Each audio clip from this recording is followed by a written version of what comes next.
Le message est limpide. Emmanuel Macron veut rester maître du calendrier écologique. Ce matin, rendez-vous était donné aux 150 membres de la Convention citoyenne pour le climat, dans le jardin de l'Élysée. Car aujourd'hui, c'est ici et pas ailleurs qu'on parle le plus fort d'écologie. Rappelons que cette convention fait suite au grand débat national, qui lui-même répondait aux mouvements sociaux de 2018, Gilets jaunes et mobilisation pour le climat. L'occasion pour les citoyens tirés au sort de rendre compte et d'interpeller le chef de l'État. Tout d'abord, Monsieur le Président de la République, il faut bien comprendre, nous ne proposons pas un menu à la carte. Nous avons tous identifié le besoin d'engager plus d'efforts au niveau européen. Et nous comptons sur vous, Monsieur le Président, pour le porter au sein de l'Union européenne. Et un président soucieux de répondre aux attentes de ses convives, autant qu'à la poussée écologiste exprimée hier soir dans les urnes. Mesdames, Messieurs, ce que vous avez démontré, c'est que nous devons aller beaucoup plus loin, beaucoup plus fort. Au fond, ce que vous nous dites, c'est que le temps est venu de faire, d'agir. Et ce temps d'action concrète, c'est celui que votre travail inaugure.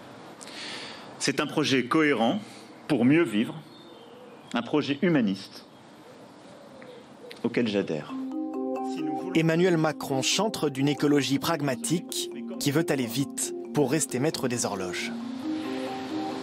Je veux que toutes vos propositions qui sont prêtes soient mises en œuvre au plus vite. Certaines, les premières, en particulier toutes celles qui relèvent justement du champ réglementaire, seront abordées lors d'un prochain conseil de défense écologique. C'est un conseil des ministres restreint, dédié aux questions de biodiversité, d'environnement et de climat, d'ici fin juillet. Le gouvernement et le Parlement y travailleront. Et comme je m'y étais engagé, je souhaite que vous soyez associés dans le cadre du suivi. Le chef de l'État s'engage à donner suite à la quasi-totalité des 149 propositions mises sur la table, à l'exception de 3 d'entre elles, les 3 jokers du président. Je le dis clairement que je suis en désaccord, j'avais dit que j'avais quelques jokers, avec la taxe de 4% sur les dividendes que vous proposez. Je ne dis pas qu'il ne faut pas réorienter une partie des investissements vers des investissements plus verts, mais mettre sur tous les investissements une taxe, c'est réduire notre chance d'attirer des investissements supplémentaires. Jamais, me semble-t-il, la transition écologique ne doit se faire au détriment des communes, des régions qui sont les plus enclavées. Et c'est pour cela, deuxième joker, que je crois qu'il faut reporter le débat sur les 110 km/h.